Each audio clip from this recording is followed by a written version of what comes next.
பீகாரில் இந்த ஆண்டு இறுதியில் நடைபெறும் சட்டமன்ற தேர்தலில் ராஷ்டிரிய ஜனதா தள கட்சி வெற்றி பெற்று ஆட்சிக்கு வந்தால் வக்ஃபு திருத்த மசோதா குப்பை தொட்டியில் வீசப்படும் என்று அக்கட்சியின் தலைவர் தேஜஸ்வி யாதவ் தெரிவித்துள்ளார்.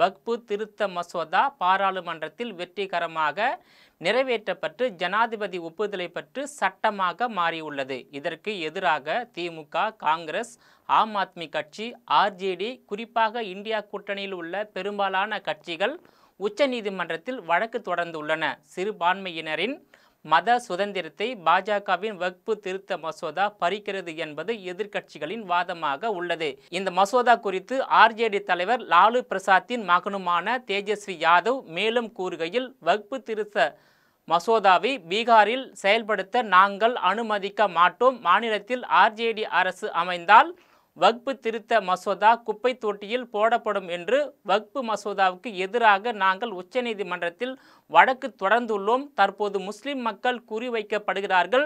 இதனைத் தொடர்ந்து காலப்போக்கில் சீக்கியர்கள் மற்றும் கிறிஸ்தவர்கள் போன்ற சிறுபான்மை சமூக மக்கள் குறிவைக்கப்பட்டு தாக்கப்படுவார்கள் என்று தெரிவித்துள்ளார். ராஷ்டிரிய ஜனதா தளம் கட்சி ஆட்சிக்கு வந்தால் முழு மதுவிலக்கு தளர்த்தப்பட்டு கல் இறக்குவதற்கு மட்டும் அனுமதிக்கப்படும் என்று தேஜஸ்வி யாதவ் தெரிவித்துள்ளார்.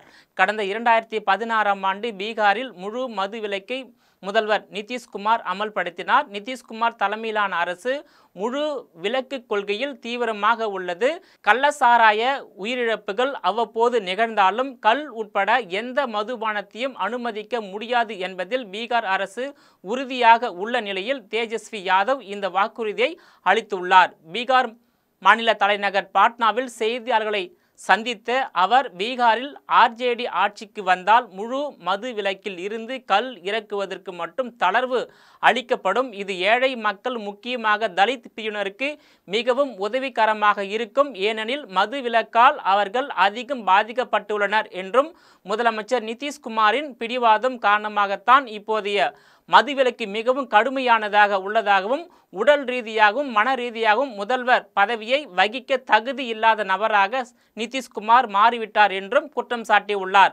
முன்பு எனது தந்தை லாலு பிரசாத் பீகார் மாநிலத்தின் முதல்வராக இருந்தபோது கல் விற்பனைக்கு விதிக்கப்பட்ட வரியை ரத்து செய்ததால் இத்தொழில்களில் ஈடுபட்டுள்ள எளிய மக்களுக்கு பயனளித்ததை சுட்டிக்காட்டிய தேஜஸ்வி யாதவ், இதே நன்மையை நாங்கள் ஆட்சிக்கு வந்ததும் மீண்டும் மக்களுக்கு அளிப்போம் என்று உறுதி அளித்துள்ளார். இப்படி பேசுவதால் நாங்கள் மது பழக்கத்தை ஊக்குவிக்கிறோம் என கருத வேண்டாம். எங்கள் ஆட்சியில் போதை மறுவாழ்வு மையத்தை அமைக்கும் திட்டமும் உள்ளது. ஏனெனில் போதைப் பொருள்களுக்கு அடிமையாவது என்பது மிகப்பெரிய சமூக தீங்காகும். மாநிலத்தில் முழு மதுவிலக்கு என்பது பேரளவில்தான் உள்ளது. சட்டவிரோத மது விற்பனையில் பெரிய நபர்கள் பயனடைகிறார்கள், ஏழை எளிய மக்கள் பாதிக்கப்படுகிறார்கள். இதனை சரி செய்யவே நாங்கள் விரும்புகிறோம் என்றும் தெரிவித்துள்ளார். தொடர்ந்து பேசிய தேஜஸ்வி யாதவ், அரசு பணிக்கான போட்டித் தேர்வு எழுதுவோருக்கான கட்டணம், பயண செலவு ஆகியவற்றை அரசு ஏற்கும் என்றும், பீகாரில் இந்த ஆண்டு இறுதியில் சட்டப்பேரவை தேர்தல் நடைபெற உள்ளதாகவும்,